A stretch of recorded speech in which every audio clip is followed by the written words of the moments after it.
RCF, la joie se partage.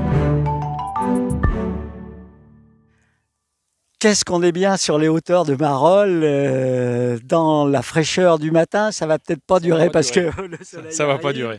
Voilà, et avec Dylan Duvert, le jeune président de l'association communale de chasse de Marolles. Oui, bonjour, donc Dylan Duvert, j'ai 27 ans et je suis président de la chasse depuis 3 ans. Voilà, alors on va découvrir avec vous cette association très dynamique, hein, puisque vous avez un nombre de membres important. Oui, on vient de faire notre assemblée générale là, il n'y a pas très longtemps et aujourd'hui on est 42 sociétaires sur la société de chasse.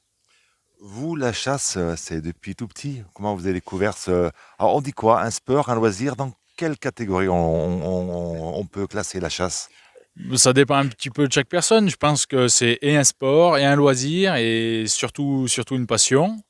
Voilà, pour ma part, voilà, c'est vrai qu'on est dans un milieu rural et c'est vrai que chez nous, la chasse, voilà, c'est un petit peu une tradition et ça se transmet de génération en génération et voilà, il faut espérer que ça continue. Il y a pas mal de jeunes sur la société, quelques femmes, donc voilà, c'est bien, c'est dynamique. Voilà, une association qui regroupe plein de personnes finalement, représentant toutes les couches sociales, on peut dire, toutes les professions, des jeunes, des retraités, des femmes.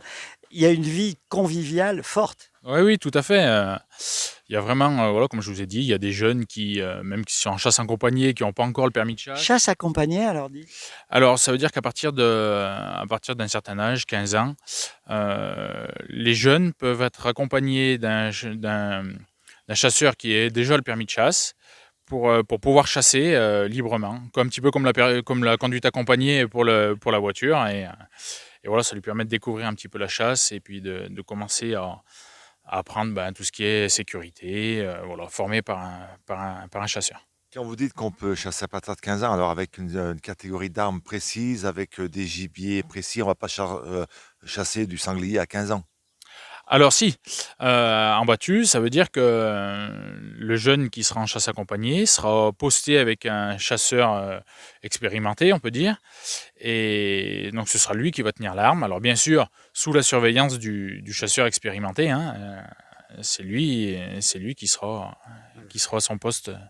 Alors vous le dites depuis le début, la sécurité, c'est vraiment là, un fil conducteur de la formation.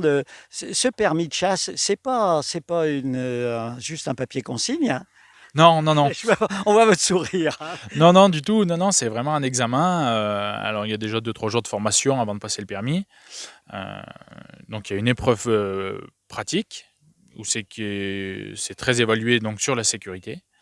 Et il y a une épreuve théorique sur tous les gibiers. Parce qu'il y a des espèces protégées, il y a des espèces nuisibles. Voilà, il faut vraiment faire la différence entre tout ça et on ne peut pas tout chasser. Donc, Et un examen médical.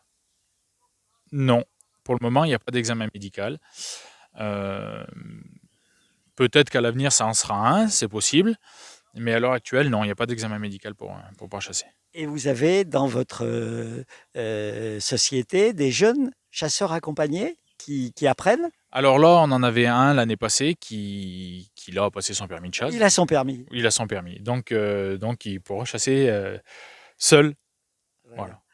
Alors, tradition familiale, pour vous, vous vous souvenez de votre premier départ, peut-être avec votre père ou votre grand-père Alors, c'est pas tout de suite avec mon père et avec mon grand-père parce que eux ne chassaient pas.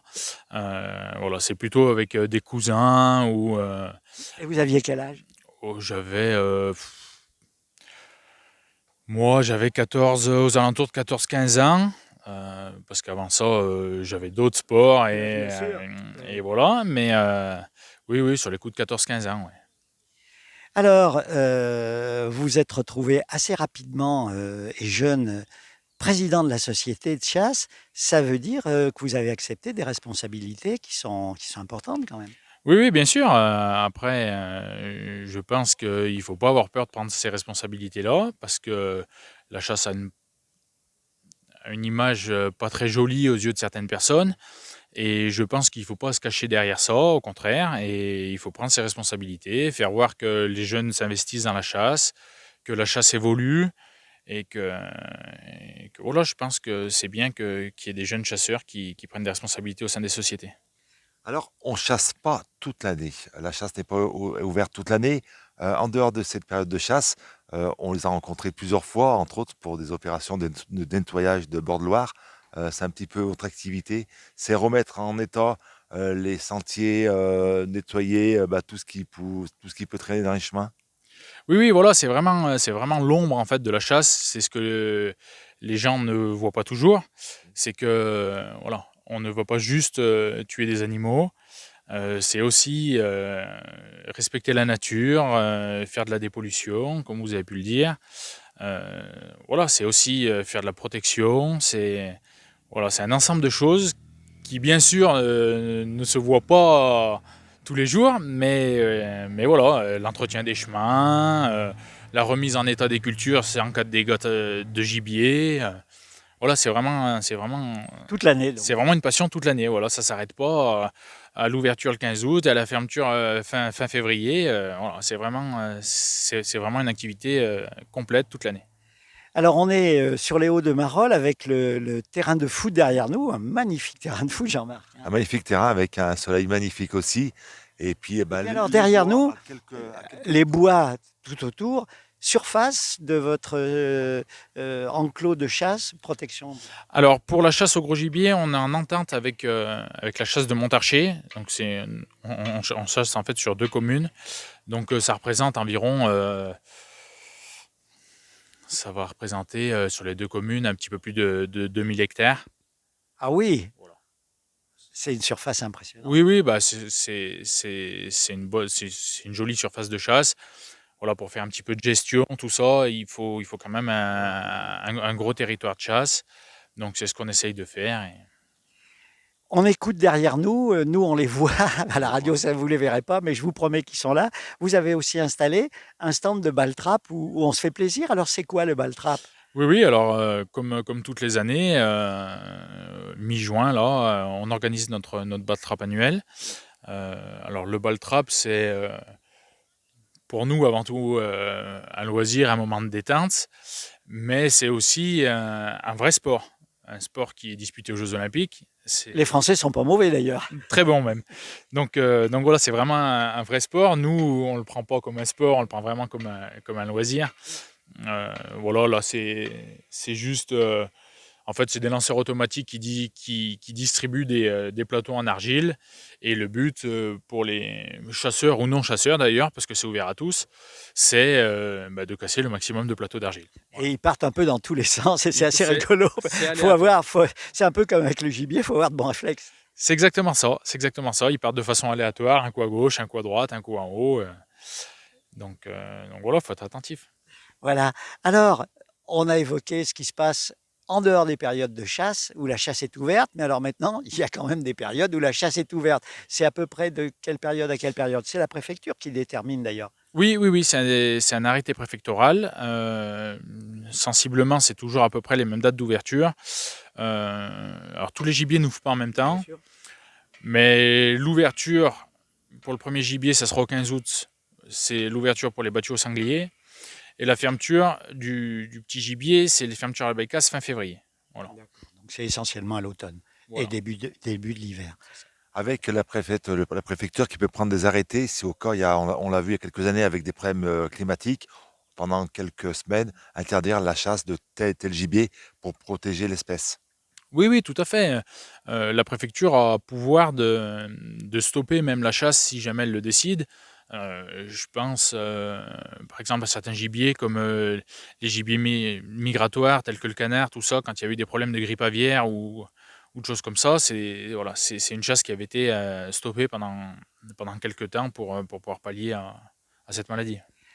Alors, la battue de sanglier, c'est une de vos activités principales de l'association.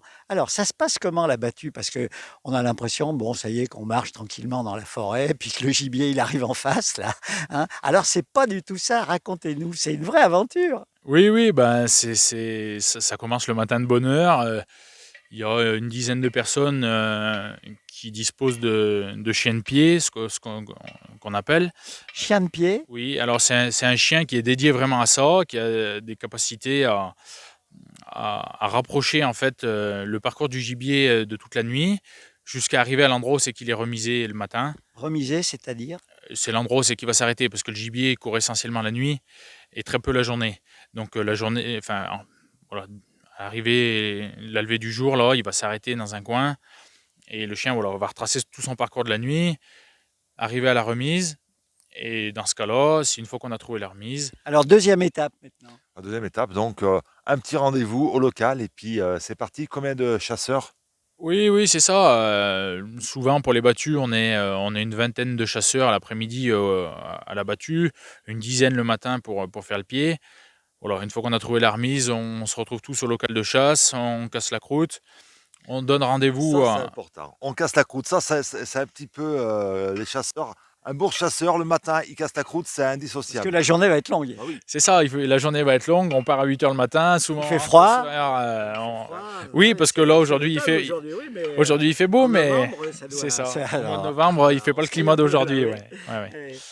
Donc, La mise en place d'un périmètre de sécurité. oui, tout à fait. Alors, on a obligation de tenir un discours en début de battue, rappelant toutes les règles de sécurité avant l'action de chasse. Donc voilà, on délimite vraiment le périmètre de notre chasse. Il y a des personnes qui sont responsables de poste, ça veut dire que c'est ces personnes-là qui vont poster tous les autres chasseurs à des postes bien définis. On balise notre périmètre pour tous les gens qui seraient susceptibles de passer dans la nature, les vélos, les motos, les piétons, les marcheurs. On balise tout ça et après on a des codes entre guillemets. Quand la chasse va attaquer, on va passer un coup de corne et quand la chasse sera finie, on passera un coup de corne long, un coup de corne court. Pour Voilà. signifier le début et la fin de la chasse. Donc c'est clair pour tout le monde, les règles sont bien organisées. Et alors, ces sangliers, il y en a pas mal, hein? Alors oui, on a une population de sangliers, on va pas dire importante, mais raisonnable. C'est le gibier qu'on chasse principalement sur la commune. Vous en chassez combien à peu près par Là, an? En moyenne, hein? oui, bah là, les dernières années, cause Covid, on n'a pas pu trop chasser, tout ça. Voilà, c'est des années où c'est qu'on tourne à 25 sangliers par an. Les meilleures années, on en a fait plus de 40 et 50. Et ça régule la population. Oui, voilà. Après, il y a un phénomène de gestion. Ça veut dire que on va pas tuer beaucoup de mères, par exemple. On va principalement tuer des sangliers de l'année. Comme ça permet de pas exterminer l'espèce en tuant la reproduction. La en soi, reproduction, hein. bien sûr. Oui. Donc voilà, on régule en tuant les sangliers mâles et les sangliers de l'année. Voilà. Alors ça, c'est une part très importante de l'activité, mais vous chassez aussi en individuel ou à petits groupes d'autres gibiers. Oui, ça c'était vraiment la chasse entre guillemets collective, la battue. Après, il y a la chasse au petit gibier, donc au lièvre, au faisan, à la perdrix, ou même au pigeon qui est un gibier de passage. Voilà, c'est une chasse plutôt individuelle. Le chasseur va partir le matin avec son chien et voilà, Ils cherchent. va faire sa partie de chasse seul ou à plusieurs, mais voilà, souvent seul. Quelques mots sur les chiens. C'est des races de chiens précises. Des gascons. Oui, alors le gascon, c'est un grand chien courant, essentiellement donc utilisé pour les battues, donc soit au sanglier, soit au chevreuil. Voilà, après les races de chiens de chasse sont vraiment Chaque chasseur a sa préférence. oui, voilà, chaque chasseur a sa préférence de chien. Alors, les chasseurs de petits gibiers vont préférer les chiens d'arrêt comme l'épagnol ou le setter. Les chasseurs de lièvre vont préférer des chiens courants, mais peut-être de plus petite taille, type ariégeois, petit bleu. Et les chasseurs de gros gibier, donc sangliers et chevreuils, vont préférer des grands chiens, voilà, de type gascon. Voilà, bah écoutez, merci de votre accueil et puis bravo pour votre engagement et pour donner une belle image de la chasse et des chasseurs. Merci Jérémy. Merci beaucoup. Au revoir. Merci.